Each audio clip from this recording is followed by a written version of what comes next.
अहंकार उसी को होता है जिसे बिना मेहनत के सब कुछ मिल जाता है। मेहनत से सुख प्राप्त करने वाला व्यक्ति दूसरों की मेहनत का भी सम्मान करता है। फूलों की खुशबू हवा की दिशा में ही फैलती है, लेकिन एक व्यक्ति की अच्छाई चारों तरफ फैलती है। अच्छे समय से ज़्यादा अच्छे इंसान के साथ रिश्ता रखो। अच्छा इंसान अच्छा समय ला सकता है, अच्छा समय अच्छा इंसान नहीं ला सकता। हर नई शुरुआत थोड़ा डराती है, पर याद रखो सफलता मुश्किलों के पास ही नजर आती है।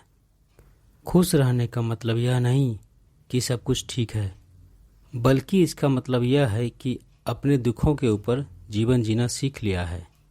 एक संतुलित मन के बराबर कोई तपस्या नहीं है, संतोष के बराबर कोई खुशी नहीं है, लोभ के जैसी कोई बीमारी नहीं है, दया के जैसा कोई सदाचार नहीं है।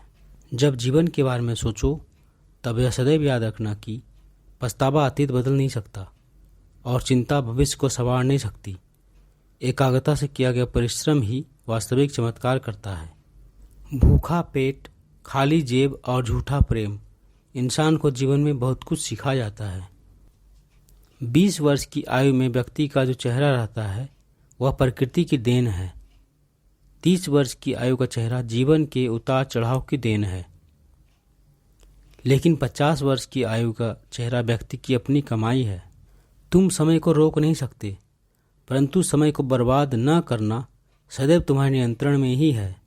इच्छाएं मनुष्य को जीने नहीं देती और मनुष्य इच्छाओं को कभी मरने नहीं देता। भाग्य उसका साथ देता है जो हर संकट का सामना करके भी अपने लक्ष्य के प्रति दृढ़ रहते हैं। जो अपने निश्चित कर्मों का त्याग करके और अनिश्चित की चिंता करता है, उसका अनिश्चित लक्ष्य तो नष्ट होता ही है, साथ में निश्चित भी नष्ट हो जाता है। झुकना बहुत अच्छी बात है, नम्रता की पहचान होती है, मगर आत्मसम्मान को खोकर झुकना खुद को खोने जैसा है। आप कुछ भी चुनने के लिए अवश्य ही स्वतंत्र हैं, परंतु जो आप चुनते हैं उसके परिणामों से कभी स्वतंत्र नहीं हो पाएंगे। मन बड़ा चमत्कारी शब्द है। इसके आगे न लगने पर यह नमन हो जाता है और इसके पीछे न लगने पर यह मनन हो जाता है। इसलिए जीवन में नमन और मनन करते रहिए। जीवन सफल ही नहीं बल्कि सार्थक भी हो जाएगा। जो बीत गया सो बीत गया। यदि हमसे कोई गलत काम हो गया है तो उसकी चिंता न करते हुए वर्तमान को सुधारकर भविष्य को संवारना चाहिए। जीवन और चुनौतियां हर किसी के हिस्से में नहीं आती, क्योंकि किस्मत भी किस्मत वालों को आजमाती है। जीवन के लेखक बनो और अपने मन के पाठक, क्योंकि जितना अधिक खुद के बारे में ज्ञान अर्जित करोगे उतना ही कम तुम्हें दूसरों की राय पर निर्भर होना पड़ेगा। जो बुरे वक्त में आपको आपकी कमियां गिनाने लग जाए, उससे ज़्यादा मतलबी इंसान कोई हो ही नहीं सकता।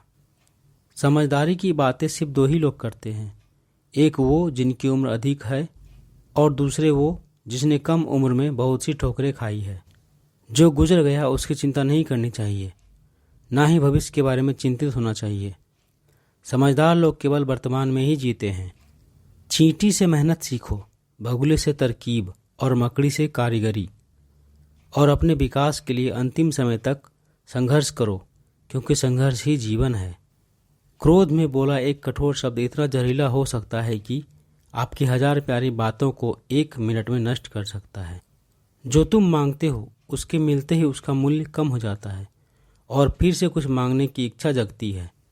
इसलिए मांगने के बजाय उस खजाने की खोज करो जो तुम्हारे भीतर छुपा है।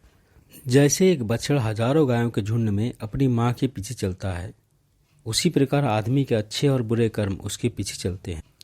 उनसे सलाह कभी मत लेना जो उस पड़ाव पर है ही नहीं जहाँ तुम पहुँचना चाहते हो, क्योंकि माता पिता व गुरु के अलावा ज़्यादातर लोग आपको आपके मार्ग से भटकाने का कार्य ही करते हैं। आदमी अपने जन्म से नहीं, अपने कर्मों से महान होता है। पंछी कभी अपने बच्चों को भविष्य के लिए घोंसला बनाकर नहीं देते, वे तो बस उन्हें उड़ने की कला सिखाते हैं। समस्या का समाधान इस बात पर निर्भर करता है कि आपका सलाहकार कौन है। यह महत्वपूर्ण है क्योंकि दुर्योधन शकुनी से सलाह लेता था और अर्जुन श्री कृष्ण से। भगवान सभी को एक ही मिट्टी से बनाता है, बस फर्क इतना सा ही है, कोई बाहर से खूबसूरत है, तो कोई भीतर से। हर मित्रता के पीछे कोई न कोई स्वार्थ होता है। ऐसी कोई मित्रता नहीं जिसमें स्वार्थ ना हो, यह कड़वा सच है। जहाँ आदर नहीं वहाँ जाना मत, जो सुनता नहीं उसे समझाना मत, जो पचता नहीं उसे खाना मत, और जो सत्य पर भी रूठे उसे मनाना मत। वो जो अपने परिवार से अति लगाव रखता है, भय और दुख में जीता है। सभी दुखों का मुख्य कारण लगाव ही है, इसलिए खुश रहने के लिए लगाव का त्याग आवश्यक है। शांत होने की कोई तरकीब नहीं होती, सिर्फ अशांत होने की तरकीबें होती है, और अशांत होने की तरकीबें समझ में आ जाए तो व्यक्ति शांत हो जाता है।